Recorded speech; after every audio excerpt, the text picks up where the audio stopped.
The following podcast is a presentation of Project Entertainment Network.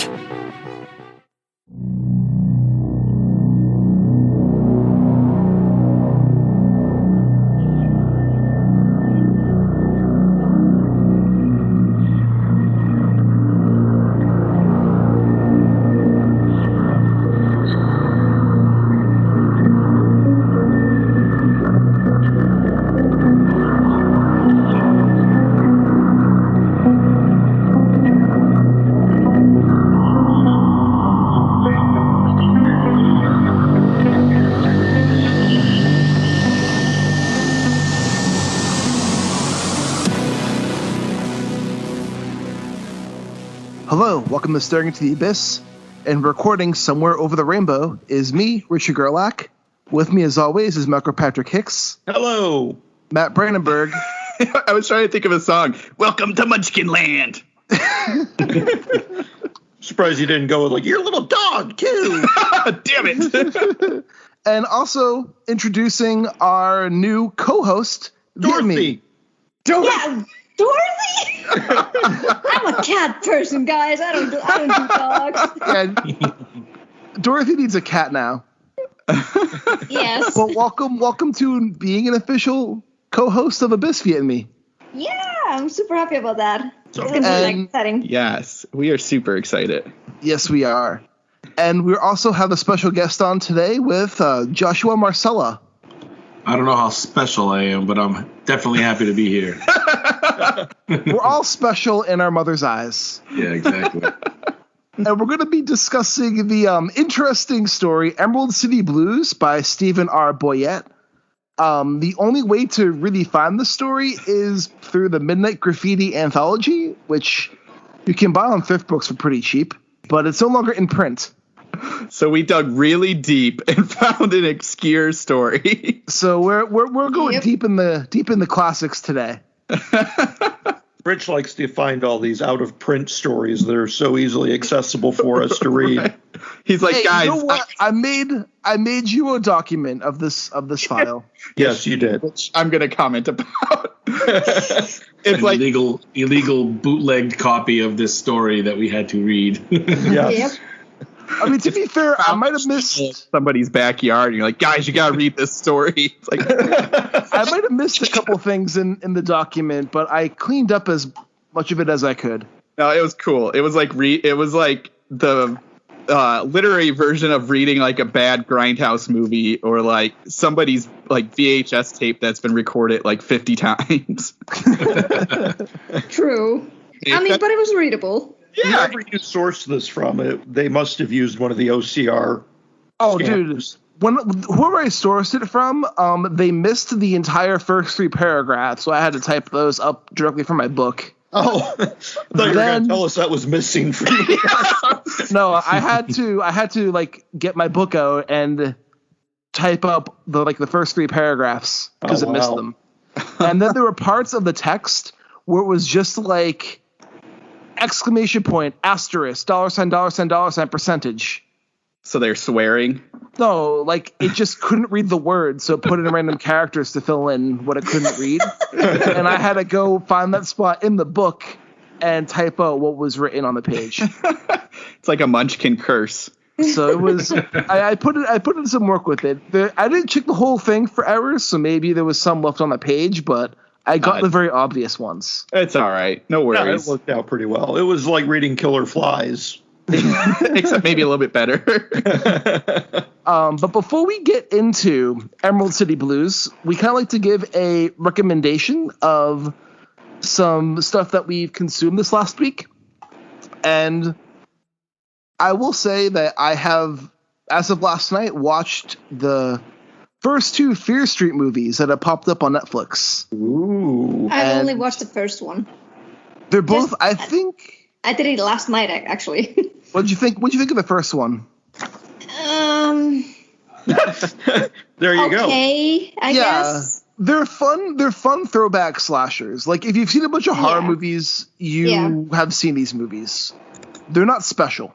No. They're not like, oh, this is a movie everybody has to see. The thing is with this one, I mean, in some slasher movies, you're going to have some characters that you like. I didn't like any of them. Yeah, they're all kind of shits. They were little shits. I was like, I hope you all die. And then I kind of got my wish, and I was like, oh shit, I didn't die. Well, I mean, you did get that bread slicer kill, which is pretty awesome. I was not expecting that at all. Like, my husband and I, we were just watching it, and we both like blinked and like, oh, wasn't expecting that. Bread slicer kill. I like the sound of that. Yeah, that does sound intriguing. I'm gonna have to check this out. The first movie has better kills than the second movie. I think the second movie has better characters. I think they're both just okay. However, I have a lot of fun watching them because they kind of bring me back to like sleepover at my friend's house whose dad was a really big horror fan and watching like old horror VHS tapes. Only they're a lot more sanitized than like and crispy and clean compared to what it used to be. Is there a reason why they're doing these like time eras? Yeah, because it's all interconnected. Yeah, so it all ties together to the curse on the town, which was a woman who they say was a witch and cursed the town. They killed her in 1666, and it's caused all these horrible murders to happen. Okay. Do they have any relation to the... I know it's based off the Fear Street books, but are like any of these stories actually in the books? No. Okay. The only thing, in the books... Fear Street takes place in the same town, Shadyside, and it's neighboring, which is like the deadliest town in America, and it uses that in the books as well. Well, with that name, Sunnyvale is like the nice, crispy neighbor to Shadyside. That's the only difference. Who came up with these names? R.L. Stein did, buddy. Oh, R.L. Stein. That was him just being lazy. We have people living in bad town, and they're bad, and people living in good town, and they're good.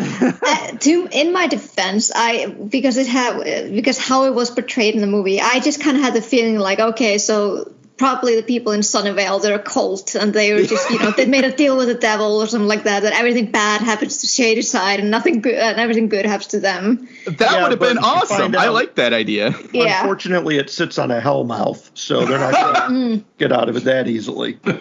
True. One criticism I will give about the movies, and it doesn't bother me as much as it does some other people, but it does also get annoying, is the first half of both those movies is just wall-to-wall soundtrack.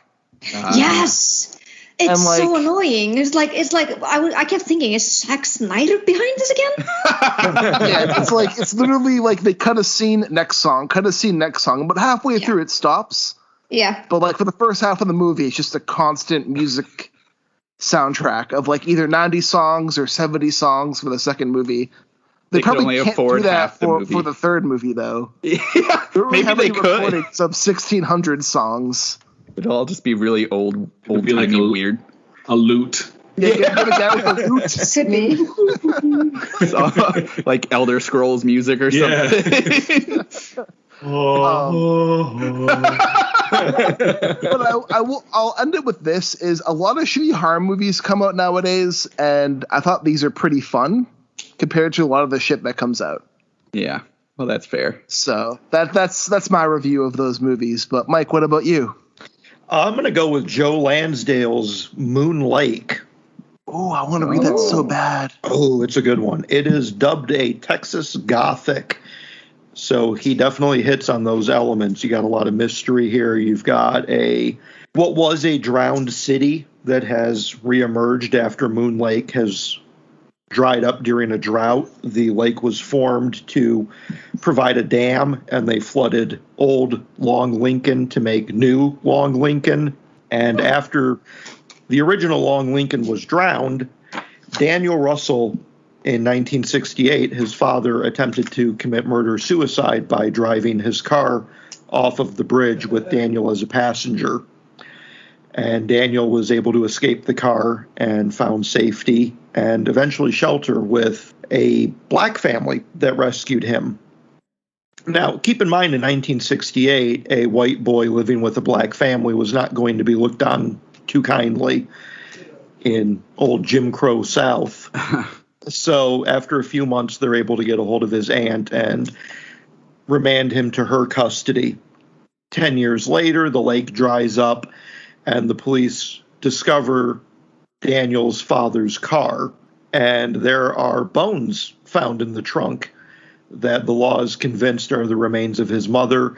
But Daniel isn't so sure about that, so he sets out to try and investigate where these bones could have come from. They find other cars at the bottom of the dried up lake bed that have bones in them as well. So you've got all these little layers of mystery that are put in there, and also some very gothic sensibilities about it. Daniel has dreams of his father who's haunting him as a ghost, but it's more of a psychological fashion. More serious are the town elders who founded New Long Lincoln and are out to kill Daniel before he can uncover their deepest, darkest secrets. And there's some little cult elements. There's a guy named Flashlight Boy who lives out in the woods. He's got an interesting story. It's Lansdale, so there's a lot of quirky elements to it, but it's really, really, really good. It is a great little mystery with a lot of thriller elements. And although it is not a horror book, it does have some of those gothic horror tropes that he plays with. But overall, it's just incredibly, incredibly solid. Sounds good. Yeah. Yeah, I really want to read it. You should. Hopefully I can soon. You might even finish it if you start it. Honestly, I have been getting out of my reading slump. Oh, good. I have been reading a lot of horror, exclusively horror, for the last 3 or 4 years. Yeah. And I think I'm burnt out. I can relate to that. I understand where you're coming from completely. I was reading a horror book, and then after I finished that, I spent like 2 weeks just reading comic books to try and break that slump. Yeah, so I've been reading more sci-fi recently, and I've been having a blast. But I'm still going to read the horror stuff for this podcast. Well, good. I would hope so. Yeah, we kind of have to. Yeah, we kind of have to. No, but for real, it's like I've just been reading too much, and I feel like having a good break from horror is what I need to recharge myself. Very nice. And I'll actually get into what I'm reading real quick at the end, but next up is Matt for his recommendation. Yes. All right. So I'll throw in real quick talking about sci-fi. I'm in the middle of reading a book called Implanted by Lauren C. Teffeau. This came out a couple years ago from Angry Robot Books. It is a cyberpunk future story where everyone's living in domes because it's the future. And there are these couriers that you can implant encrypted blood into, and then they deliver the blood to somebody, and then they drain the blood and they decrypt it and they get the message. It's really interesting about halfway through. So if you're looking for something a little different, say sci-fi, cyberpunk, this is a good one. It does have a little bit at the beginning of your usual kind of future. If you've read a lot of cyberpunk, you kind of get a lot of that story world building at the beginning that kind of is a little slow if you've read a lot of it, but then it picks up pretty quick. But what I want to recommend is throwing in another movie is I watched Werewolves Within, Josh Ruben's new movie. It is hilarious. It is really good. That is like, is it like a horror comedy? A little bit. I don't think he was I don't want to say intentionally because he was intentionally, but I don't think the comedy was the main focus. Not like I would say a little bit like Scare Me if you saw that, which was his first, where it's kind of funny and then it turns really dark in that one. And this one, a little less that. It reminded me a bit of, and you might have seen the people commenting on how it's a little Knives Out-esque. Yeah, so it's based on a game, which I've never played or even heard of before, called Werewolves Within. But I think it's one of those basic party games where somebody's a werewolf and you have to figure out who it is. And that's kind of the concept of this movie. So it's based on that game? I think so. It's a multiplayer mafia type game for the VR. Yeah. Yeah, I know. People were wondering what the fuck Ubisoft was doing producing a movie. Yes, that name is very prominent at the beginning. But it's really cool. It's a small. He does a bit. He ties a lot of different things in. So he does a little Fargo-esque because it's winter. It's based on in a small town, and all the characters in the small town are a little wacky. And our new, we're following a ranger who's brand new to the town. And of course, the snowstorm hits. So they're all trapped in this like giant hotel bed and breakfast type of thing. And they start thinking it might be a werewolf that is killing people off and is like shutting down their generators and stuff like that. And so they're trying to figure it out. But at the same time, they all kind of the other like factor is somebody's trying to build a pipeline, an oil pipeline through the town. Some people are for it because they think they're going to get money. Other people are against it because it's going to ruin the town. So tensions are hot when they're all trapped in here. And then the werewolf thing kind of plays into that. It's really good. I'm not going to spoil it because hopefully by the time this airs, it might be off of VOD and be, I don't know, wherever they're going to put it, maybe Shudder. But it is really good. If you saw Scare Me, you know what he didn't write this, but I think he wrote Scare Me. But anyway, he's a really good director. He can get a ton out of his actors and actresses and just they all give their all. It feels a little like a small budget, but it works for that because again, you're all in one house and things are happening in this house that are pretty spooky and just wacky. Knives Out, kind of Clue. I also thought of Clue a lot, where you're kind of wondering who the killer is, and there may be more than one. But yeah, it says so on the poster. It's like a whodunit werewolf story or something like that. Yeah, which it totally is, and he has a lot of fun. I do think it's kind of funny. And I think I've listened to an interview with him before regarding werewolves because that was the big thing of Scare Me was his character wanted to write a werewolf story, and then he has this movie which is also about a werewolf, so hopefully he can get out of that world just so he's not labeled a werewolf person. But yeah, it's super good. Werewolves Within, it just came out, I want to say maybe a week ago as of this recording, so hopefully you can find it.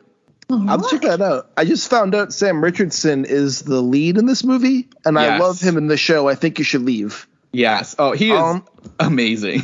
Have you seen I Think You Should Leave? I have not. It's a sketch comedy show on Netflix, and it's fucking hilarious. Nice. I'll have to because he was amazing in this. He did a really good job. I'll have to check that one out. And Villimey, what about you? Like I said, I haven't been watching that much. I'm on my summer vacation now, so I've been I have the excuse to read and watch whatever I want.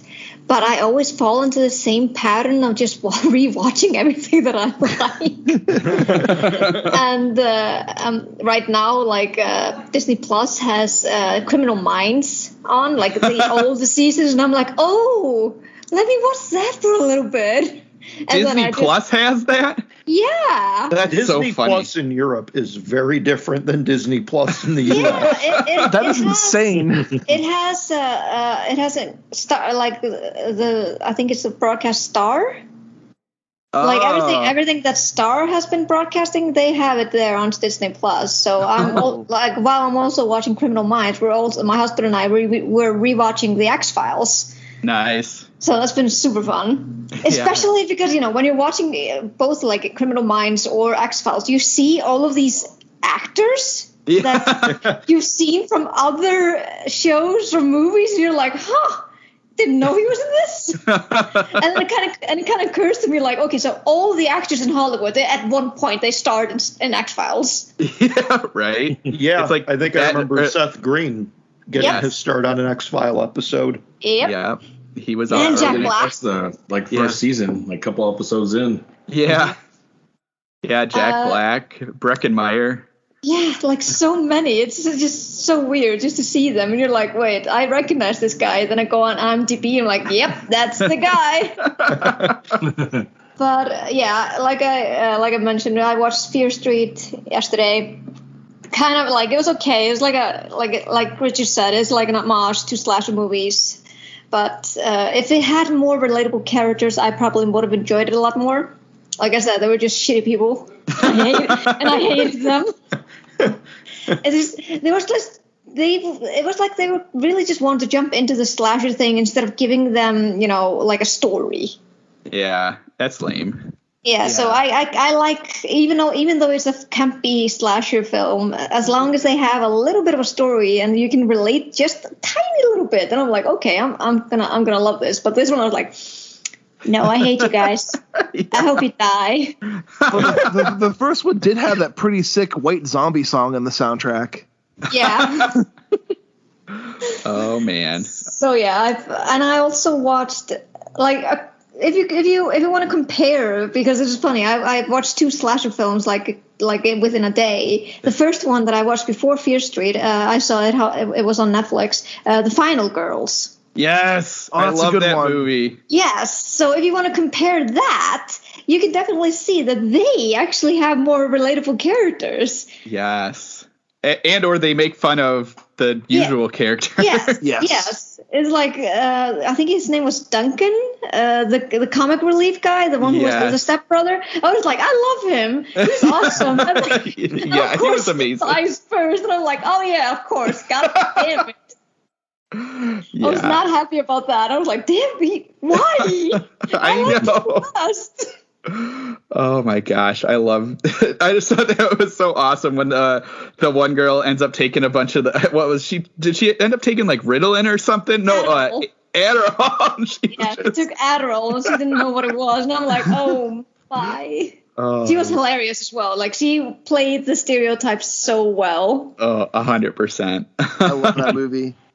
Like I said, I found that movie a lot better than Fear Street. So if people didn't like Fear Street, I would definitely recommend that they should check out Final Girls instead. Yes. Awesome. In regards to books, I just now starting reading Coyote Songs by Gabino Iglesias. Nice. That's a good one. Yep. I'm like 3 chapters in. I love it already, especially the fact that it's making me reminisce about my Spanish lessons. And I'm like, yes, I can still read this. And I can understand it. Yes, I haven't lost my Spanish completely. That's awesome. And if I want to give her like a recommendation, I would recommend, I put it already on my YouTube channel, Nightmare Yearnings by Eric Raglin. Oh yeah. His debut collection, short story collection, is like a collection of weird queer horror. Nice. And it was my first introduction to these kind of stories, like to weird horror in general. So I was really like delighted that, this was the kind of book that was, introduced to me, because I really enjoyed his stories. That's great. That's awesome. I have that on my Kindle. I should probably bump that up the queue a little bit. Yeah, it's really, really nice. Like, it's funny. Like, there are a couple of none of the stories like are interconnected or anything like that. But he has a lot of interesting like topics there, and I really appreciated what he did. That he put like a content warning at the end of the book. Nice. Yeah. So he put like what you would be able to see in most of the stories, not every. So there was one story that I couldn't read because it affected a death of an animal, and I can't deal with that. So I was like, skip. Don't need to read that.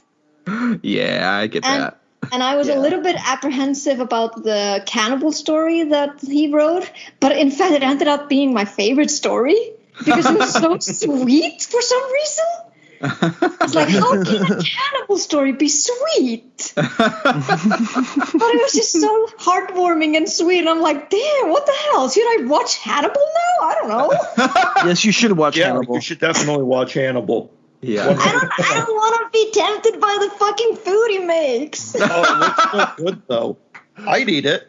Looks great. Savory. So savory. Hannibal is very gay. Yeah. Very thrilling, and the food looks delicious, even though you know it's people.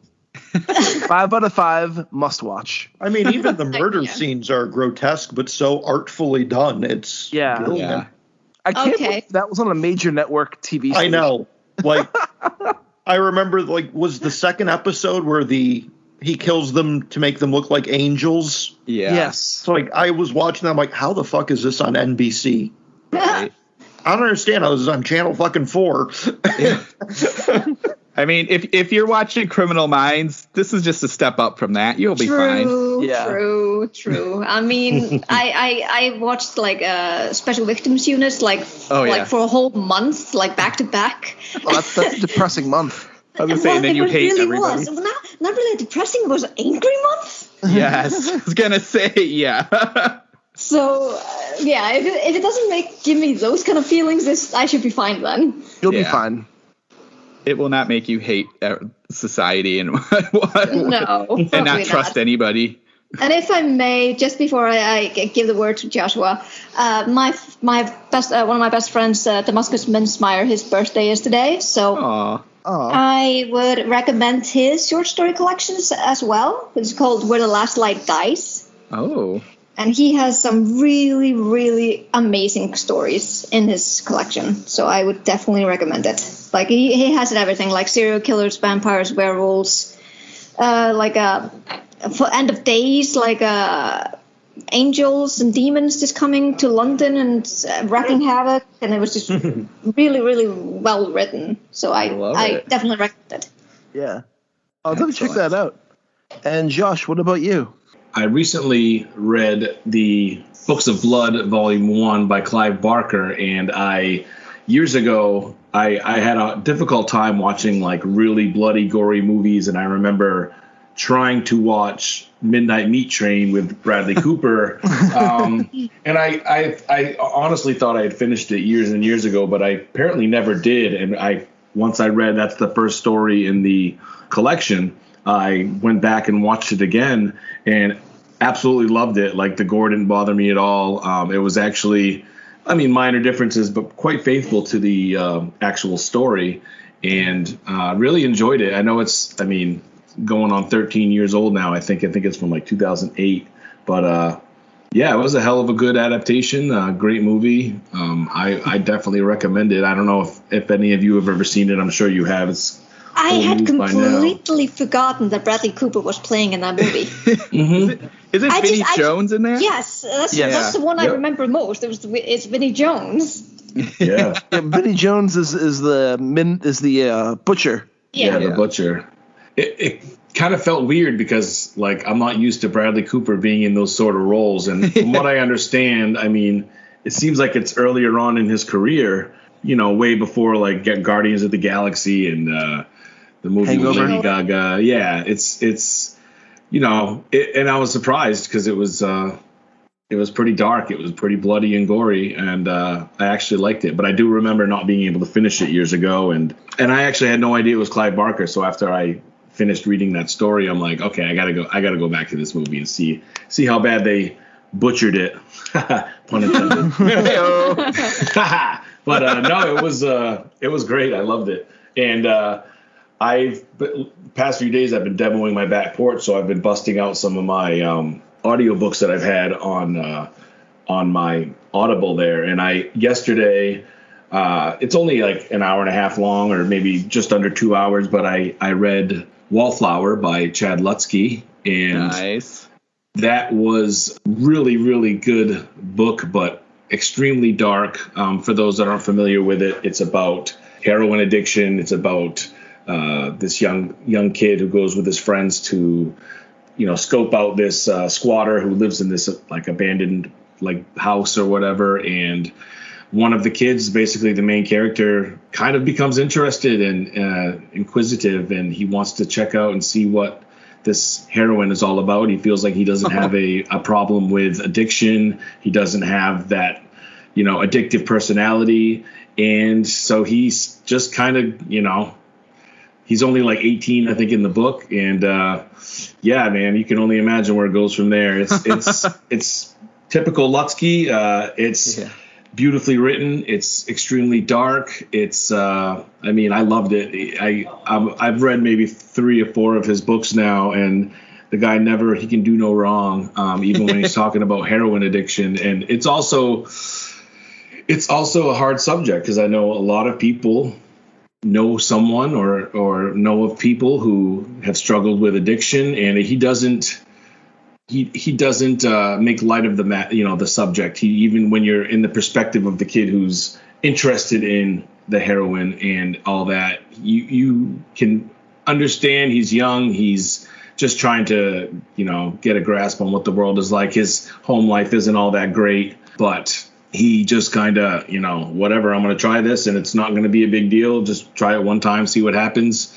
And even I don't like the term junkie, but the heroin addict, even he is like, you feel for the guy. You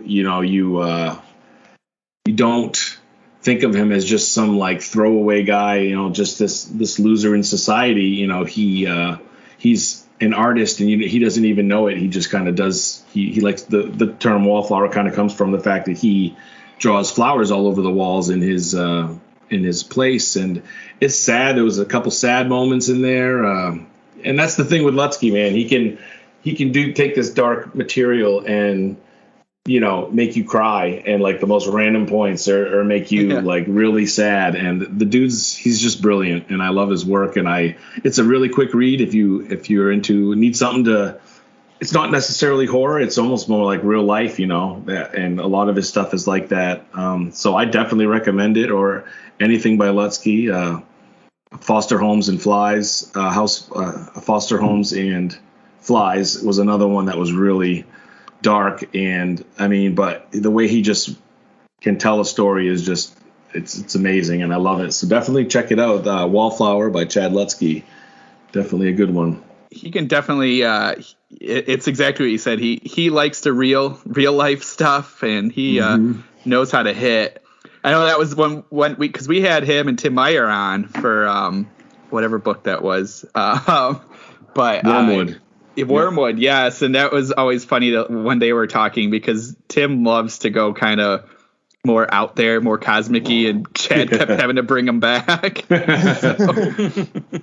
It's true. And I read The Pale White, I think it's called. Yes. Yeah, and I totally misread it because there's like this, it's like this abuse and this, I don't know if it's like Stockholm syndrome or what it is, but basically these girls convince themselves that these bad people are vampires and that's why they're doing these things. And in my review I wrote, it's a tale of trauma, with a vampire twist. And then Chad messaged me and he's like, wow, I'm surprised you thought there was real vampires in the story. I messaged him. I'm like, dude, I feel like an idiot. I totally that went way over my head. I've been like engrossed in horror and, monsters and vampires that when someone writes something symbolic and stuff or, it just went right over my head, the metaphor. And I'm like, dude, let me rewrite my whole friggin' my whole review. And I actually mentioned it in my last review. I told him I still haven't let myself get that down. I'm like, there's no vampires in this, right? It was real heroin, It wasn't a magic drug, right? Right. He does tease that in The Pale White, but yeah, because I felt that way too for a second. So I get it, but then you're like, okay, he's probably not doing vampires, but it's sort of in there. Yeah. And I was like, whoa, I'm either really smart and I spotted that and no one else did, or I'm really dumb and I totally went over my head. And, of course, we know how that went. So yeah, those are my recommendations. It's an old one. I'm constantly watching movies and things like that. And, so, but there's a lot of good stuff coming out these days. I'm psyched for Candyman and a bunch of things I'm looking forward to. Yeah. It's like, the new Halloween. I think that'll be fun. Yeah, it's crazy. There's so much stuff. It's hard to keep up.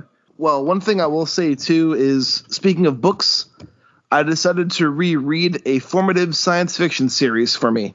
Uh-oh. The series is called War Against the Couture. It's spelled Chtorr. It's by David Gerald, and the first book is called A Matter for Men. And when it was first published in 1982, I believe, it was actually censored. And the uncensored version didn't come out till the 90s. Oh, wow. And as of now, the books are out of print, but they're going to be back in print soon. And the series is going to finally be completed soon. Nice. For those of you who are Game of Thrones fans, you know that the fourth book came out in 2011, and there's been no book since. Well, for this series, the fourth book came out in 1994, and there hasn't been a fifth book since. But it's a really great alien invasion story. It's the premise is World War III happens, followed by this really bad pandemic where a bunch of people have to like hunker in shelters, and they finally are able to leave years later. And when they leave, there are all these rumors of these carnivorous giant worms with saw blade mouths that eat everything they see. Nice. And a lot of people think it's bullshit. Well, surprise, they're fucking real, and they eat everything they see, including people. How big are these worms? They're giant. They're like the size of a house. Ah, all right. And the main character of this book is Jim McCarthy, and he is a bisexual man who's just trying to discover himself. I should say kid. He's 18 in the first book, and he's just trying to discover himself and who he is and grow up in this fucked up world, where he finds himself the center of attention because he's the first person to discover their weakness. Where he gets fire.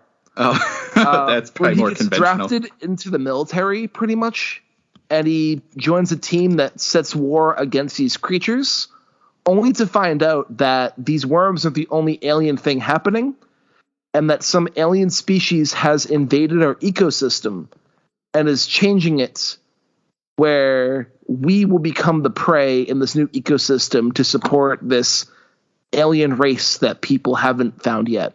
Ooh. So it becomes this war against Earth's own ecology as it's being changed. So wait, I have a question. Yes. How long did it take before he figured out that fire was their weakness? It's in the first couple of chapters. He's part of this squad, and they have a flamethrower, and they get cornered by a Katoran, is what they call them. And he hits the Katoran with the flamethrower, and it catches on fire and screams. And he uses that to capture one. So they're able to capture one and bring it back to the headquarters, where they begin doing experiments on them. I was just wondering if it took him years to figure out fire would hurt something. Well, it's also for the first part of this book, most people believe these things are like a cryptozoological creature. Until they bring back proof that these are real. Gotcha. Because I was going to say, fire, I feel like, is the weakness for most animals. The books get crazy.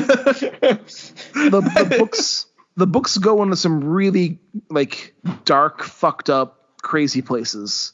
Nice. And if you're a fan of science fiction or even horror, I'd recommend checking this out because they have a lot of horrific elements in them. And it's really solid sci-fi. David Gerrold used to write for Star Trek. The infamous Tribbles episode was a David Gerrold script. Nice. Oh, cool. And this was kind of his big series in the 80s. And I'm part of his Patreon, so I know that he signed a deal to bring these books back into print. And he has finished books 5, 6, and 7. And those are also going to be coming out in print, too. So it's finally going to be ending, unlike Game of Thrones. Which will never end. That will never end. But you know what did end? Oz? The Emerald City? The Emerald City in Oz. Our most magical, dreamlike place is June. By fire. It's wacky. So I chose this obscure story for us. And it is Emerald City Blues by Stephen R. Boyett. The only way to find it right now is through the Midnight Grafitti anthology, which, if you're a horror fan, I would recommend tracking a copy down. It's really cheap. And just to give you an example of some of the stories in this, or even authors, we have Stephen King with The Rainy Season. We also have David Scholl in this as well. John Shirley. Rex Miller, Joe Lansdale. Neil Gaiman's in this as well. Same with Harlan Ellison and Dan Simmons. Wow. Okay. So it has quite an author lineup. Yeah. Midnight Grafitti was a really big horror magazine in the 80s, and it ended. And the two people who were editing Midnight Grafitti, they put together their best of Midnight Grafitti for this anthology. Well, that sounds pretty awesome.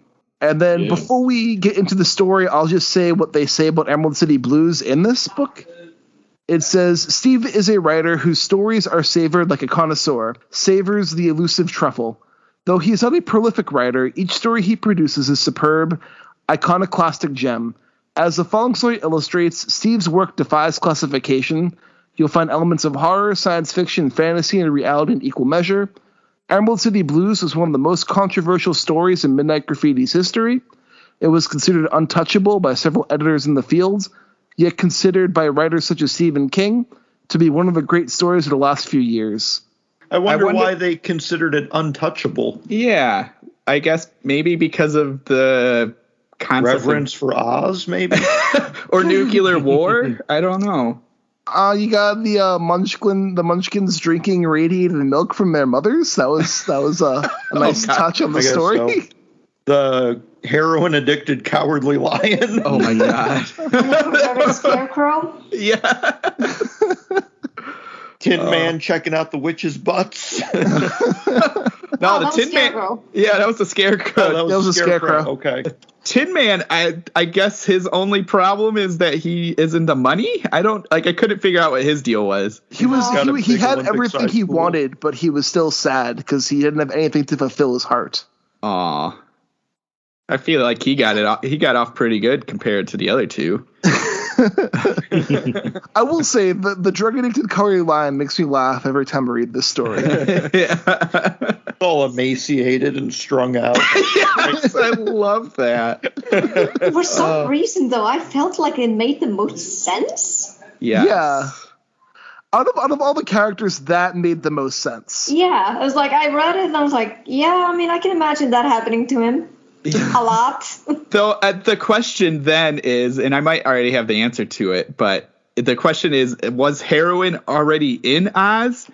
But then I started thinking about the poppy fields, and I was like, all right, well, maybe they were making it. I'd say, yeah, there's the poppy fields. Like, true. Or they just made a new drug called courage. Yeah. Got to inject that courage into your veins, boys. Yep. Oh, my God. Because I was wondering, or I guess the other answer is because there's a part where they just dismantle Dorothy's house, or Aunt Em and whatever the other guy's name is. Yeah. And, like, they discuss all the heroin. That's what I was wondering. And I was like, oh, well, that makes a whole different story for their real life. Yeah. I still want to know, like, what did they do with the hooch? Yeah. Yeah. I want to know, like, did the Munchkins? I want to see a scene with the Munchkins where they were super off drunk. Yes. Like that could have made a lot more sense if they were dancing around naked on around the bonfire. That would have been a Munchkin orgy. They're all trashed on hooch. Yeah. Hooch and cooch. So creepy. It's so weird. I mean, it kind of fits the theme, doesn't it, though? Yeah, 100%. This story is really fucked up, and I like it a lot. I guess we should back up. Basically, the super basic concept of this story is you're getting two sides. You get the Oz side, where they're getting ready for Dorothy to return. And so they're starting a big bonfire, and then you're seeing we've already discussed. You're seeing all the main characters, and they're all in their own way depraved. And then on the, I guess, human side, you're following Lieutenant Rhino. Yeah, Lieutenant Rhino and the president, and they're basically getting ready for nuclear war between the U.S. and the Soviets. So that's the basics. Yes. Thank you, Matt. No problem. But so already off the bat, I had a question, because near the beginning, I mean, like within the first page, they talk about a balloon. They mention it twice. And I was trying to figure out if that's like, because they Rhino sort of has like this somewhat cutesy talk about certain things, or it's the author putting in kind of these funny ways to describe things. So I wasn't sure if they were describing the balloons as like a mushroom cloud, or otherwise my other thought was, is this the balloon like Dorothy's balloon? That's a good question. Because like at first, when you're kind of like seeing the title, and like I think pretty quick you get an idea of the Munchkins are all getting ready for this bonfire, so Oz is involved, and then when you get the mention of the balloon, you're kind of like, all right, well, is the world getting ready to attack Oz? And that's why the president is up, and they're all getting ready to fly, or and what we find out is the two are like just unrelated, I think. Yeah, So, it took me a little bit of time to try and discern whether or not Oz was trying to go to war with America or Yeah. And it had started like this three-way World War III between Oz, the U.S., and the Soviets, or if they were unconnected, short of the rainbow. Yeah. And ultimately, I think it's just that. Yeah, Rich and I were talking about it, trying to decipher that, and it almost seems like they were heading to drop their bombs, and they came across the rainbow and went over the rainbow, which is like the whole, somewhere over the rainbow, and ended up in Oz. But it also seemed like the Wicked Witch. At first, I thought, did like the Wicked Witch like conjure up the United States military to go and take out Dorothy when she arrives? It was kind of hard to pinpoint, because the writing style does go back and forth between Oz and then Lieutenant Rhino. So it was kind of hard to figure out what the heck what started it all. And I mean, maybe that's part of the appeal. Like, it's just complete chaos, Yeah. It seems like the Wicked Witch is definitely contacting at least Lieutenant Rhino. Yeah. I think so. A little until bit. she gets gunned out of the sky by Does she even? Oh, she does get gunned, but she was already dead at that point. Ultimately, I kind of just took it as allegory about like the unintended consequences of war and the fallout of our actions. And that, I was thinking that too, and just the fact that Oz is kind of, but not in this story, but Oz is kind of this childlike dream place, and it's like, well, nuclear war destroys our childhood. Yeah. But the problem kind of with that is the way they set up the lion and the scarecrow and the Tin Man, how like they're not childlike in that aspect either. So it's I think it also has to do with the fact the first story with Oz was intended for children, but now they're kind of like getting onto the fact like they have all grown up. Dorothy has grown up too, so this is going to be a grown-up story. Yeah. Or almost like because Frank's books are done, like this is what they were doing while they were killing time. You know what I mean? Just shooting heroin and having orgies. Like it almost seems like it was like an after, like, okay, like this is his version of what was happening after like the Wizard of Oz, like, because it's the whole series. This is what happened like after the whole series was done, or even like the first book or something. It's pretty funny to think about. Like, right? It's like, what do they do when she's not there, kind of thing. Yeah. I think it also has to do, like, the theme, especially with the witch, it has to do with revenge and how, when you get revenge, it's never fulfilled in a way. Yeah. Mm-hmm. Yeah. Or like that revenge goes two ways kind of thing, because there's bombs, just for the listener. A bomb does get into Oz and destroys it, but the witch sort of knew it was coming. However, because it's a nuclear bomb, the writer, he adds in like, well, the witch knows to fly high, but doesn't matter because all the radiation and stuff is eating her insides. So it's like she's going to die anyway, even if she doesn't get shot. There's a lot of fucked up description of like radiation poisoning. It's like the whole last half of the story is just description. It's dark.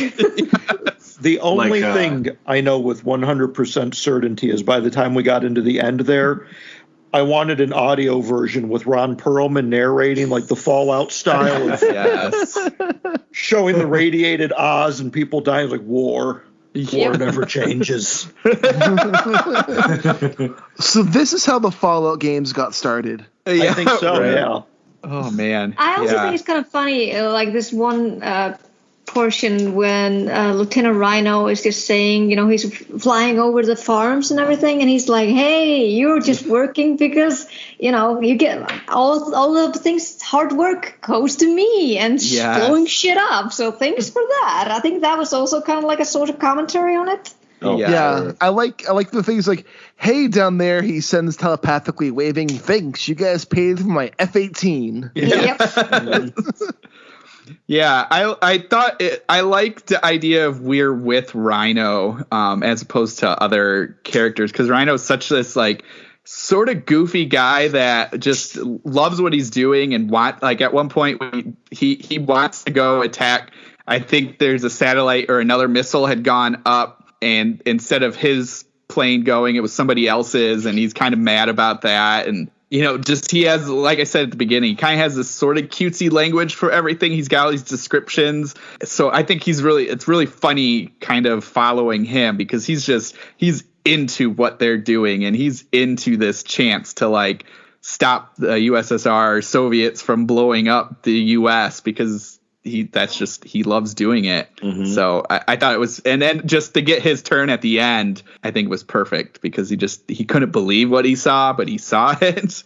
There is kind of that element where the author is sort of playing against, if you think about this being like an 80s era story, against kind of like the machismo of Top Gun. Yeah. And like the pro-military stances where we were using Hollywood to recruit people into the Air Force and the Army with Rambo, and taking that. Yeah, I almost said RoboCop. I'm like, that was not a military. But then you get into this element. It's like war just destroys your childhood. Yes. We romanticize a lot of the military involvement, but then by the end of it, we're like, oh, well, yeah, you got the Munchkins dying of radiation and drinking irradiated breast milk, and Toto's dead, Dorothy's dying against the Emerald Ball. It's almost like a way to, because we're so desensitized to war and all these things as people, it's almost like a way to bring the brutality and the reality of war to the masses, because it's kind of like when you read a book and or watch a movie and a dog comes in, you're like, they better not kill that damn dog, but I don't give a damn about any of the people. Yeah. It's almost like waking you up to the reality, like, well, okay, well, if you guys aren't going to give a damn about your fellow human beings, what would you do if we killed, the Cowardly Lion and Toto? You know what I mean? Like, it's almost like... It's like your nostalgic childhood. Yeah.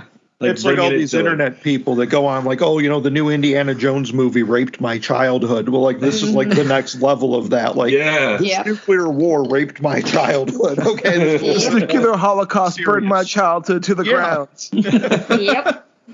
Which we do get an element of that selfishness about war and how we do it with, the Wicked Witch's ranting she wants to get Dorothy and get revenge for dropping the house on her sister, but then the flying monkey captain is like, that house is the best thing that ever happened to her. Yeah.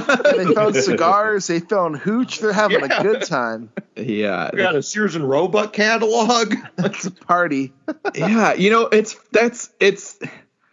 this book or this story is just full of like commentary, because you think about that description of everything, what he describes they found, obviously the hooch and the tobacco, and they even found like drugs, medicine, I should say. They find the Sears and Roebuck catalog, and they find money, and they're like, well, we figured out what money is, what they're talking about in that catalog because of the dollar we found, and it's change and stuff. But that's an interesting almost comment now that I'm thinking about it, on like what gets spread like while not even the war. I mean, it's just Dorothy and basically invading a new land and then giving them all this stuff. Globalization. That's like a social commentary, or like when so I give a little bit of brief history in Iceland when the Americans invaded Iceland. Well, I wouldn't say invaded, like occupied. And there was nothing, like during the World War II, and, we couldn't really do anything about it because we had no guns. We only had pitchforks. Pitchforks or anything containing to agriculture. So we were like, oh, so you're coming to what, help us? They're like, yeah, we're helping you guys. We're like, oh, okay. And they would, I remember when I was working in the National Museum of Iceland, they would have like this show, some of the stuff that the army gave the Icelanders, like they gave the tobacco and bubble gum and chocolate. And that was kind of like, it was almost like it was a peace offering. Yeah. Just like, hey, we democracy. We bring you gifts, so let us use your land to defend the rest of the world. And we're like, what?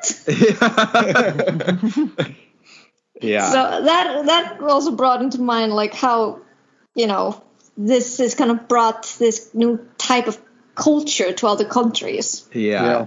And it's funny for this because it was Dorothy, that, like, I think, and I, to go back to some of the other stuff too, because I think it ties into this, the fact that like the nuclear war and destroying of innocence. And I kind of brought that up before too, but it's the one turn on this that just I can't get over is the fact that like with the nuclear war, we weren't in this specific of destroying Oz. We weren't destroying all of the innocents though, because none of them from our descriptions, none of them were innocent. So like, I don't know, like I wonder if it would have hit better if the lion and the scarecrow and everybody weren't in the position they are in the story. You mean like if they remained as childlike as it was in the stories? Like, and obviously this was published and this is a story I think people should read, but like I wonder if that would have elevated it just a little bit more, because right now you're kind of like, yeah, it sucks that they're all getting irradiated and they're all dead, but at the same time you're kind of like, well, the scarecrow's a perv. The lion is a drug addict. So you're and like the munchkins, even though there's not an orgy, they are drinking wine that they've brewed. So it's not like they're the innocents that we saw in the movie. So I don't know. Just because you drink wine doesn't mean you deserve to get nuked. Right, but compared to what we saw, man, a Quaker in trouble with Matt now. I don't know. Compared to what next horror convention, he's going to shank me in the hallway because I have a beer. Like, Jesus Christ, fucking Puritan over here. Oh yes, total Puritan. They got what they deserved. You see what he was wearing? No. Do you see that balloon she flew in on? Come on, she deserved that radiation poisoning. See those red shoes? She pulled those off a fucking corpse like that. I mean, it wasn't yellow, so she deserved it. Or it wasn't green, so she deserved it. I just think that why they're not good people. That it's interesting that he added that in there just for that fact of like, well, what are we supposed to get out of that? The fact that they're like this and then they're going to get killed. Well, how much of it is writ large as an after effect of American interference? Yes. He went to Oz and look at what happened now. Yeah, which is just like we're fucking around in the Middle East. That's what sparks the nuclear war in this story. Yes, that's a good point. Mm-hmm. And maybe that's where I want to go. Dorothy was sneaking in hooch and heroin to these people. I'm pretty sure she was like a CIA plant. Okay, we proved it now. Dorothy is D.B. Cooper. Well, if you take a look at what the CIA was doing with the Mexican cartels and funneling drugs into California, it only makes sense that Dorothy would go from Kansas to Oz and do the same shit. I mean, she took moonshine with her. She probably had heroin from Aunt M. Aunt M's got a bag of Mommy's Little Helper, and she's distributing it now to the Cowardly Lion. She's getting him hooked on smack. Next thing, the munchkins are all yelling, "Omar's coming!" There's one thing in the story that I might have missed, maybe because I'm not American native, but like with the president jet, they flew to Kansas. Was there any like relevance to that? Were they trying to intercept Dorothy or? That, yeah. See, I think they were planning. Did they go to Kansas or Nebraska? I couldn't remember where they ended up, because I know Nebraska. Maybe the missiles were aimed for Nebraska. Missiles were aimed for Nebraska, I think. But I think the president's jet went to Kansas for some reason. I think they were going there because of a defense installation, but also to avoid the populated cities. Like a nuclear attack is going to hit Washington, D.C. New York City, Los Angeles, those highly populated areas where you would have massive amounts of death toll, those are going to be your primary strike targets. So it's to Wouldn't give the it be better president to go away. to Alaska though? Yeah, probably, but you got to fly over everything else to get there. True. Alaska's I always pretty close to- they're think neighbors that's with so. Russia too, the Soviets. So Yeah, Yeah. I mean, you Almost can like see flying Russia them from into- Palin's house. yeah, so exactly. I don't know that they want to go there straight off the bat. Go to Maine. Got nothing up here. See, what they might have been doing was because he jumps right back into a different plane, so I think that might have been them trying to Like Divert. it was a decoy. yeah, like because both planes end up taking off, but Rhino and the president are going one way, and then the other plane is going back a different way. So I think they were just trying to like throw off. Shell game. Yeah, because like that one missile does end up hitting Nebraska. So it's like he glosses over that. He just says like the missile lands, it blows up, and then we jump to Rhino saying like, "What was that?" And they're like, "Ignore it. Don't pay attention to it." Yeah, Yeah. right out the shockwave, and command Yeah. is telling them like, "Yeah, don't worry, that was nothing. It's just some turbulence." Yeah, it's interesting to think that no matter what, at this point, there's already a nuclear bomb that just exploded in the U.S. So, Yeah. and maybe that's what it was. Maybe the president knew, because again, we're seeing it just through Rhino, and they're not. It throughout, it's real clear like they're not telling the fighter pilots what's going on. They just have to listen and go. Yeah, and I wonder. I mean, I never served, but I'm guessing there's a lot of relevancy to that, a lot of truth to that. That they don't want to give these soldiers any kind of distraction that might make them violate orders.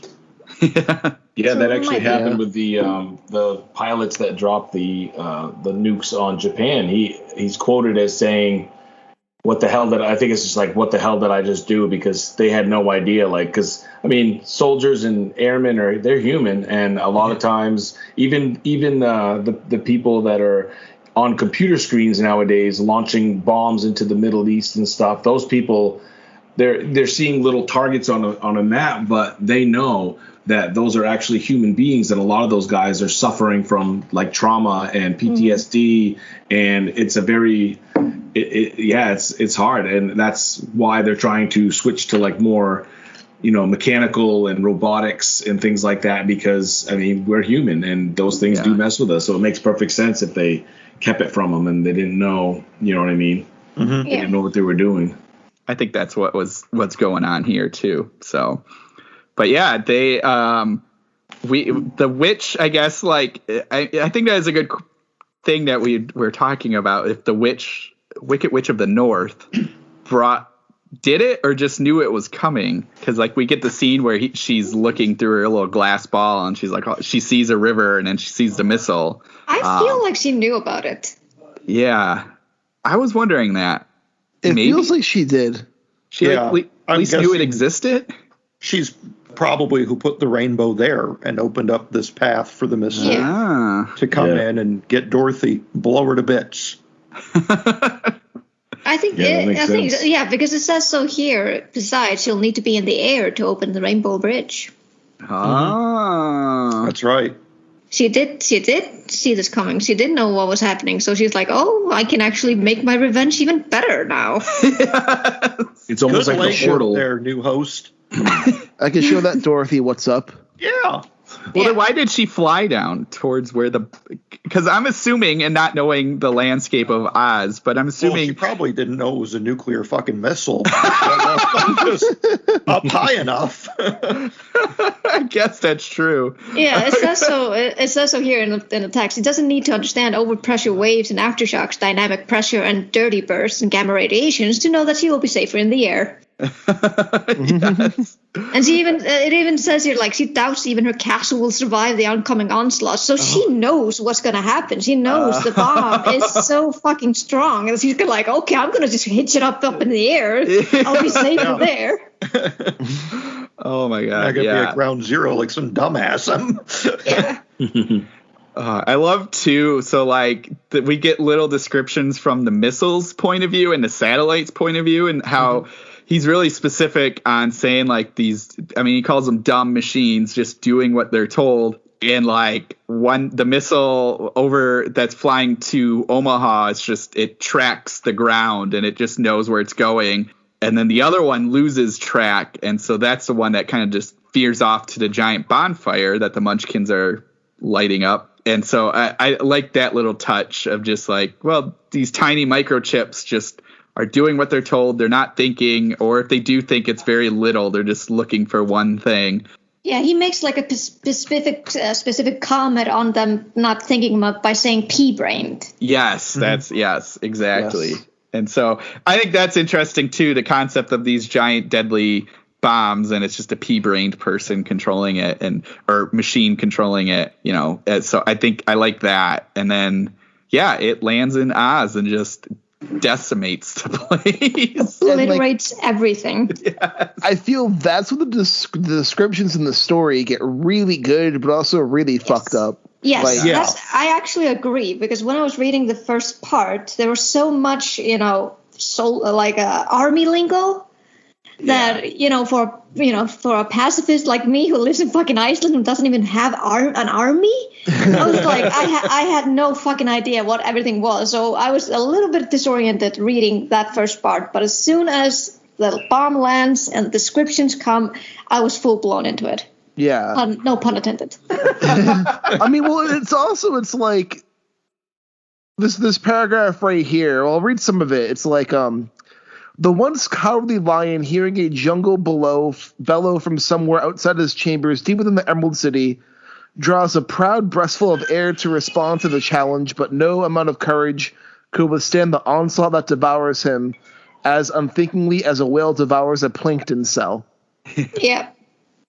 Yellow bricks burn, poppy fields vaporize, roundhouses explode, the bodies of Munchkins catch fire by themselves, good witches run screaming, white taffeta blazing, are smashed by a compressed wall of air moving faster than the speed of sound. The overpressure wave are picked up and hurled like so many clots of dirt, are flunched by debris and slammed into the walls and trees, or tumbled like broken dolls upon the ground, twisted and bleeding, powerless to help themselves, or they're burned and blackened and blinded, bleeding countrymen. I especially like the last paragraph here. Everyone is a child again, pleading for help, calling to make it stop and make it go away, but their cries are subsumed by the howl of the wind.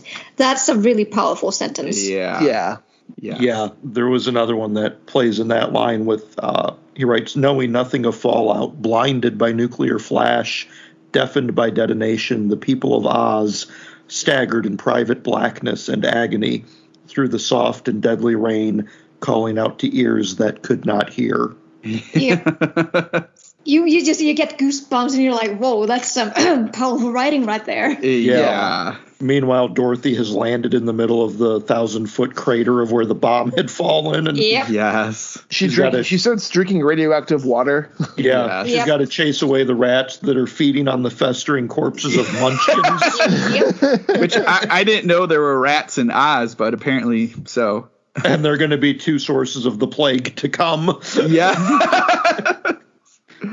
It just, yes. And the fact that, like, the Emerald City just melts and there's shadows burnt on the wall. And at one point, she recognizes the mayor just by the shadow. And he's flash burned into the wall.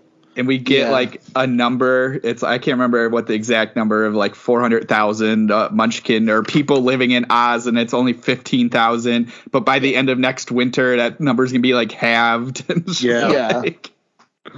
And she's passing through this. There's no hospitals in all of Oz as she's walking through these. Yep. The remnants of the people that live there, they got radiation sickness and cancers already forming and infections. And it was brutal. Yeah. That you bring up the no hospital. I think that's an interesting idea too for a couple things. One, because it just it shows how innocent Oz is and how, like, none of them get hurt apparently except for witches. Witches only get hurt by falling houses. Yeah. So, like, or water, exactly, which is so it's ironic when you think about it. Yeah. So, like, you already have that where they're just like they weren't equipped to handle anything, and then the fact too that, again, if we're going to go with an innocence and a childlike innocence, I think I'm not going to say all children, but a lot of children don't think of when they're imagining a world, they're not imagining hospitals either. So I think most children think hospitals are evil. Yeah, exactly. So like you kind of have that double, and I think it's an important kind of idea of just like this place was not anywhere ready for what just happened.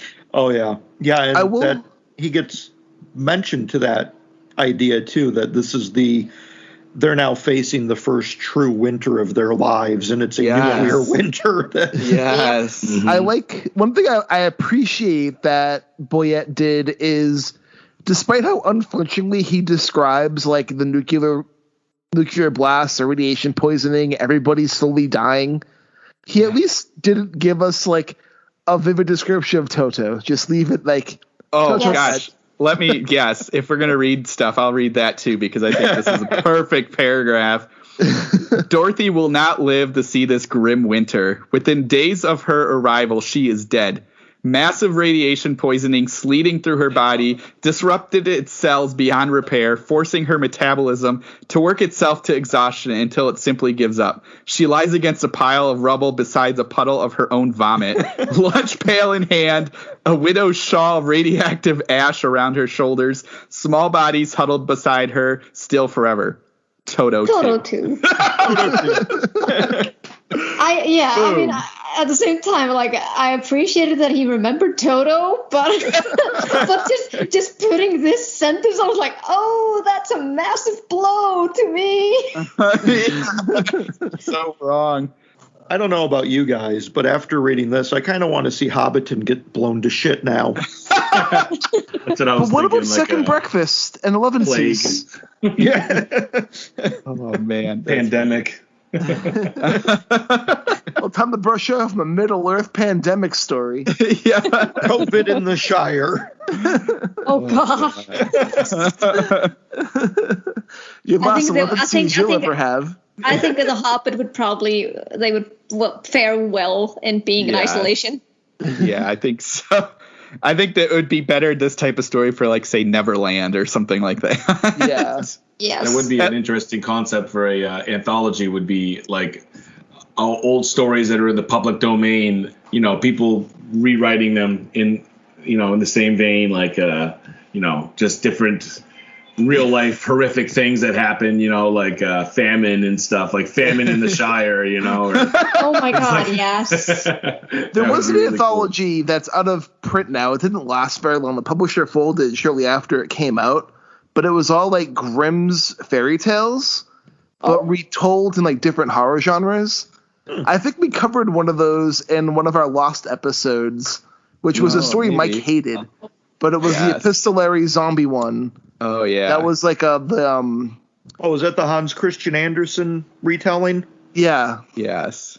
There was a whole anthology. That was part of an anthology of a bunch of, like, of those Grimm's fairy tales, the Hans Christian Andersen fairy tales, retold as, like, apocalyptic horror stories.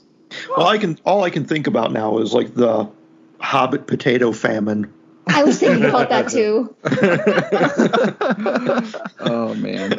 Yeah. And just how creative they would go and how fast they would go into creating with Wodka first. Yes. Golem in the cave eating the radioactive fish. Yeah. Yeah. Yes. Bilbo the cannibal. So I will pivot a little bit for Mike, Matt, and Viet and me. And I think, Josh, you read it from the PDF, not the PDF, from, like, the Mobi file we made. Yes. How many errors did I actually leave into that text? Quite a bit. Like, in that paragraph I read, instead of Toto, it's Tolo too. Yes. I have that too. Okay, I didn't catch all the errors. I just caught the big ones then. But it's all right. Yeah. It didn't. I know there was one. I think it was supposed to be an exclamation mark, and it was just printed as like a T instead of an I. It didn't look any worse than my first book when I published it, so don't feel bad. It's right on par. I didn't even notice any of them, actually. Yeah, I was just like, well, whatever. I knew what it meant. So yeah, I fixed all the big errors, but I'm pretty sure some little ones slipped right through. It's hard to complain about a story you pirated for us. Hey man, the internet pirated. I just found a scan of the magazine online.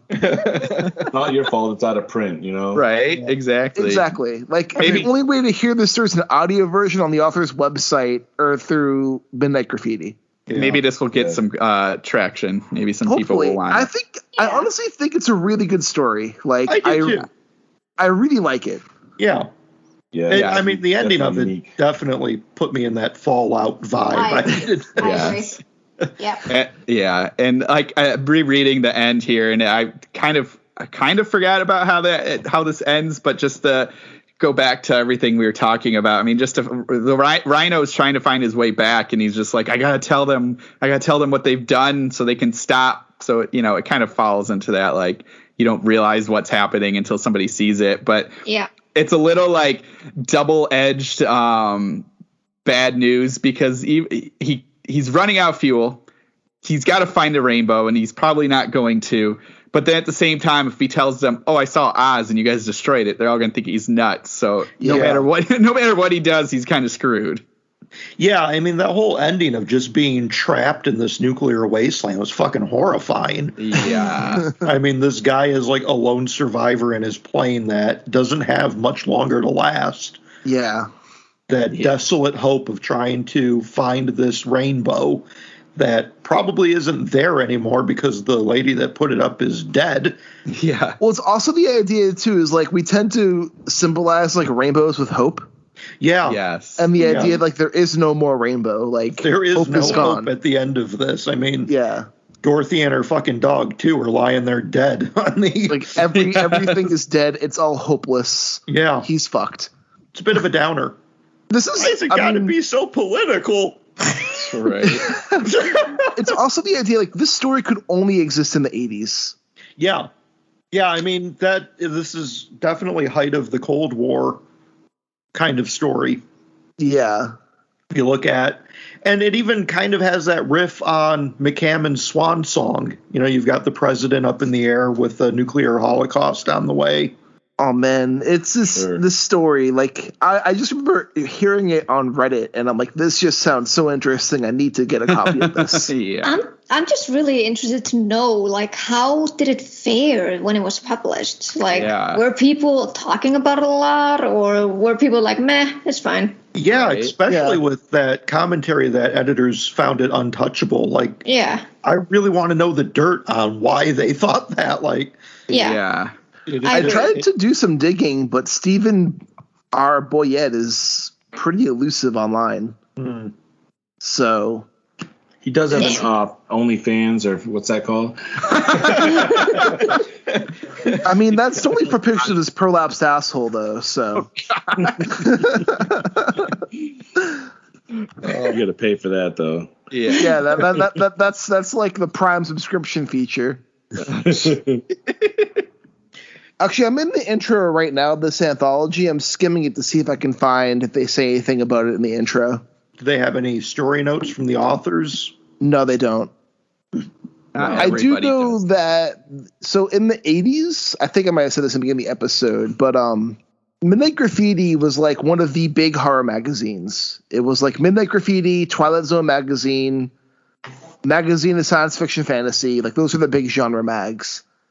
And when Midnight Graffiti ended, this is just a best of Midnight Graffiti. So I mean, they like the story enough to include it in their best of. Yeah. All right, yeah. I think that says a lot about the story. Yeah, definitely. Yeah, I agree. And the big selling point for the anthology is the top of it says features Rainy Season by Stephen King. Yeah. That makes I don't sense. think it's like that great of a Stephen King story, but okay. Well, but back then. It was back Stephen then. King. It's going to sell it.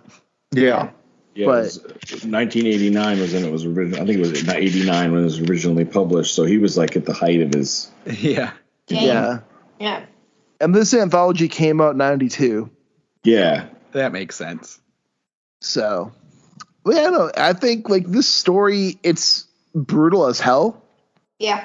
but I think it's with Mike saying, why don't you make everything political? Like, it's hard to remove the politics from a lot of stories. And this story's overtly like war is bad, nuclear war is very bad. Right. Yeah, for This people is- that might not know, I was being a bit sardonic with that from internet people who always complain about everything is too political. But this is very much a political story. Yeah. And if you look at the period it came out, there's a reason for that. Yeah, definitely. I recommend if you ever get the chance to go to Japan, like to go to Hiroshima.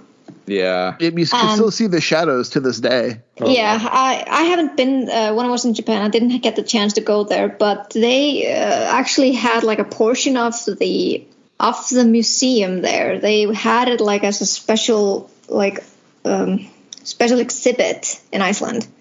And my husband and I, we went to see it on like what we called like a culture night. It's like an annual thing that everything is open during the night and we're just having a good time. And we were having a really good time, just, having a fun, listening to concerts. And then we decided, hey, there's this exhibit here at the library. Let's just check it out. Oh, boy, did we get depressed afterwards. Yeah. It was just, these were the original stuff that some of the people there that that was left during the bombing.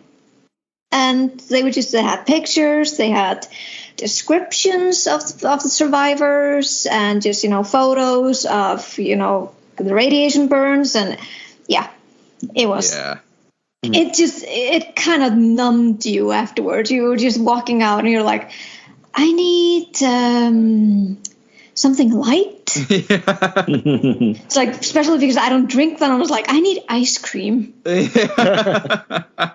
Just some things to make me feel happy a little bit. Yeah. So it's like I said, it's depressing as fuck, but I definitely recommend that people check it out because it's a good reminder of what can happen. Yeah. Like I lived in Nanjing, China for a few years. Oh my. And anyone who knows the history of World War II, Japan, China, a lot of fucked up shit happened in that city. They still haven't apologized for that. That is very true. And I've been to the Nanjing Massacre Memorial Museum, and that's some fucked up shit. Like, it's one of the most sobering experiences I've ever had in my life. Yep. I watched the documentary of that, and it was funny. It was during the time I was studying Japanese at the university, and the Chinese department, they were showing this documentary. And then a year later, they showed it on TV, and my mom happened to watch it, and she called me after she had done watching it, like in tears, so angry, and she's like, "Why are you studying Japanese? Like they're awful people. Why?" And I'm like, well, I couldn't really explain this is what happened, and Yeah. And people are awful people. The Japanese are no fucking angels. I completely agree about that. It's no fucking utopia, as a lot of people on TikTok tend to think. Like goddamn weeboos. I mean, I've been to Japan stuff too. I studied Japanese in college. I lived in China. Yeah. I'm well aware of all the issues facing a lot of those countries, but man, did Japan do some fucked up shit? They did. Back in the 1930s. Oh, yeah. So much. And there are so many things they still don't want to, like I said, they don't want to apologize or acknowledge. They still do censoring in Japan. Like, they don't want to acknowledge to their own people that they massacred their own people in Okinawa. Yep. But it also goes to show, giving back to the story is, when war happens, people do fucked up shit. Yep. There's no innocence here. We can look back at a time and think things are good and think things are innocent, but if you look back at it, things weren't as innocent or good as you think they are. Like, if you take It, for example, with its flashback to the 1950s, the all-American innocence has all this darkness overshadowing it. Yeah. Right. Yeah. Yeah. And, a lot of people would think of the 1950s and think of Leave It to Beaver and, all that stuff. But you go back, we're not innocent. No one's innocent. Oz was innocent until we came there, and then we took its innocence away. Yeah. It's like, looking at back at with everything through rose-colored glasses. It's just you always have this, perception that things were so great, and because maybe that would like I grew up in the 80s and 90s, and looking back, I'm like, oh, everything was awesome and it was great. And in reality, I was a kid, so I didn't have to worry about anything going on. You know what I mean? Yeah. But there was still, a lot of shit going on in the late 80s and stuff. And but when you don't know any better, when you're a kid, you don't have to worry about that kind of crap. And now when you're an adult, it's like, God, everything freaking bugs me. You know what I mean? Yeah, but I think it also has to do with the fact, like during that time, they filtered a lot of stuff for the children. Mm-hmm. They didn't, for example, I can't speak for every children at that time, but they didn't really read the newspapers or watch the news or anything like that. But now, what is happening, like in social media century, like the information is so much more accessible. Yeah, for sure. I think now we need to get a sequel to this story with the Tin Man trying to make Oz great again. Wasn't he vaporized? There's ways around. I'm sure he could afford a fallout shelter. It was melted. He melted. He's in a panic room. He's fine. That whole part was just a dream. Yeah. This is what could have been. One thing I do love too, going back to the quotes at the end, is when he's thinking of trying to escape and to tell everyone, Lieutenant Rhino, when he goes, think in his thoughts, he's like, gotta get back on the radio. If I do one thing, God, one useful thing in my entire life, let me find that rainbow. Let me make it back before I run out of fuel. You gave me the speed and the skill and the talents. Let me fly like a bluebird, God. Now let me use that skill, find my way back, and tell them what I've seen, what we've done. And it's just like, even this guy who's like gung-ho, like, happy to do anything he can for the military, realizing once he sees the horrors of what he did, he's like, fuck. Yeah. I also appreciate the fact that he wrote, instead of what they've done, and he said what we've done. Yeah. I appreciate that. So, he wouldn't, shift the blame like, oh, it was the Soviets who did this. No, it's like, you guys are also participating in this as well. So you are also a part of the problem. Yeah. It was humanity. Yeah. A lot of people think, because I've been on both sides, I was in the service and stuff, and a lot of people expect you to be this gung-ho, pro-war, hate the Middle East and stuff, and they find it hard to comprehend that whenever I talk about, my time in the service and stuff, and I always speak kindly about the Iraqi people and stuff like that, because I understand where they're coming from. Like, we invaded their country for no reason. We are over there killing them. And it's like people want this perception that, you're there and you're serving our country and you're fighting for, our freedom, when it's, 90% of the people in the military know that's complete bullshit. And they know we're just over there doing the bidding of, the military industrial complex, and we have to get our quota. And it's, and a lot of people aren't willing to be open about that, and that's the big difference. They want to feed that perception that people believe, and when you speak opposite of that, you get called cynical, and you get called like you're not a patriot, and that's all bullshit. This actually reminds me of an American Dad episode when Steve gets fired from his grocery store, and it's on his what was it called, like on his permanent paper or something like that. and then suddenly, like, there's a knock on the door, and Stan goes to the door, and there's a army general like, "Hey, look, I hear that your son has run out of options. We will gladly take him." And he shuts the doors like, "Shut the fuck up, I don't want you here." It kind of reminded me of that, like they don't want to acknowledge that this is also sometimes like a no choice for a lot of people, because the army, according to my knowledge, they offer like scholarships and stuff like that, right? Yep. Oh yeah, they'll pay for your school, and which is, I mean, I've always said I think it's bullshit that going to war is a prerequisite for having a better life. Healthcare and education. That should be available for the masses. Exactly. Ridiculous. 100%, I agree. Yeah, that's what I find so like evil about this.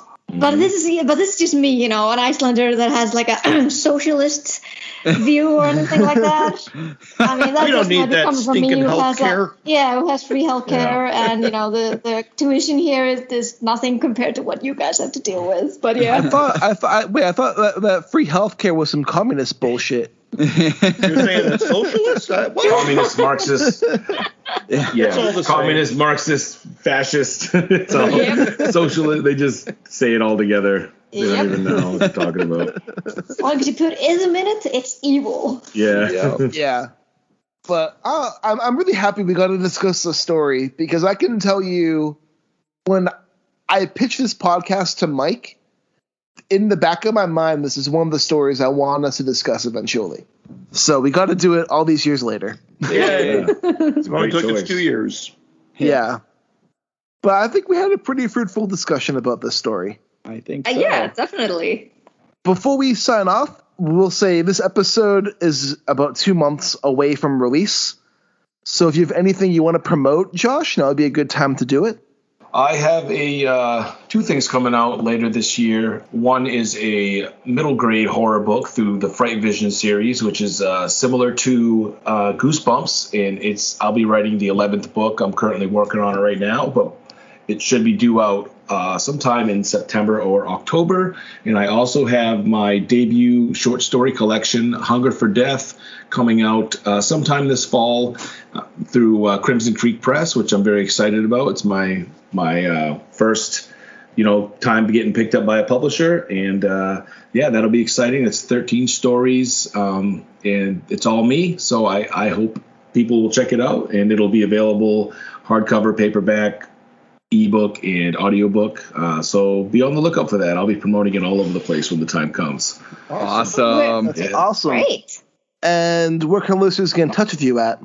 Anywhere. I'm on Facebook, Instagram, Twitter, OnlyFans. No, I'm just kidding. But just look up my name. I'm one of the only Joshua Marsellas in the world. There's not too many of me. I think there's maybe one other. But it's just my name. I kept it simple. So, follow me, check me out. My books are all on Amazon. I have a couple short stories out there. But, I've had a blast, you guys. This is a great story to pick from. And I enjoyed reading it a couple times to really get the full depth of it, but it was fun to talk about and definitely to read. A follow-up question, Josh. Yeah. What's the name you use for your OnlyFans? Jojo? Munchkin Lover? Are we off the air yet? No. Squishy Sensations.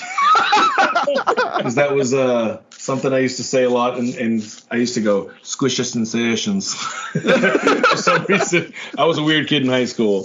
So, just look up at Squishy Sensations.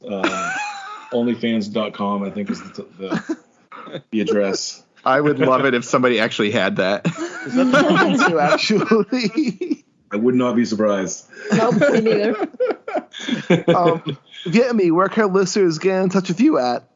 I'm mostly on Twitter, but you can also find me on Instagram, and I've recently started TikTok, which was a bad decision, but I gotta live with that. So addicting. Even though I haven't put that much content, because I was like, am I funny enough? I don't know. And I'm not a tech whiz when it comes to TikTok, so I'll just have to figure that out later on. But I'm mostly active on Twitter, so you'll find my handle on. You'll just find the name Villimey S. Not many people have that name, so like Joshua, we're the single outs. But I also have a website. It's been refurbished, as I would say it. It looks much better now, so people can actually take a look at it. Nice. And you can find my books on Amazon. If you want to buy a copy of my short story, The Banquet, all proceeds will go to Stigomot, which is a local Icelandic charity that helps victims of abuse. And you'll be able to find that on smashwords.com. It's a nice little revenge story. So if you guys like revenge and torture, it's right up your alley. Very I'm a big nice. fan of that story. It's really good. Is there a reason that one is not on Amazon?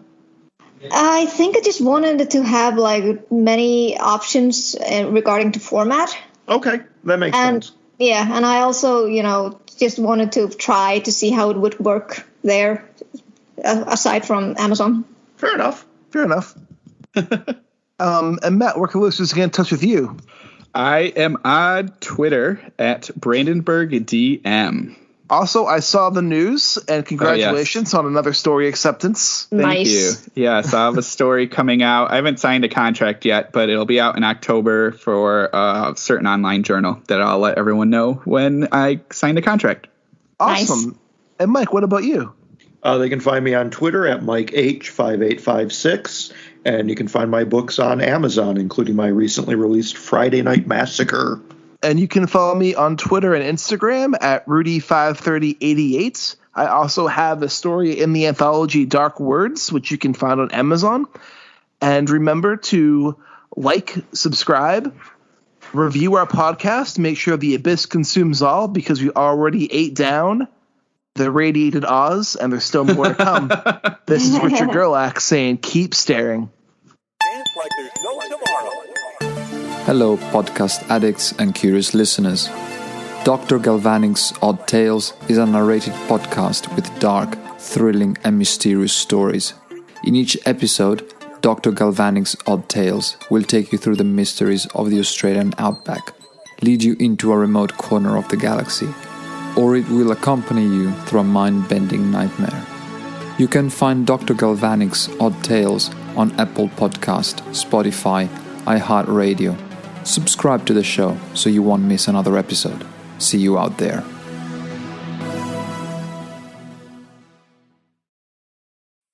This has been a presentation of the Project Entertainment Network.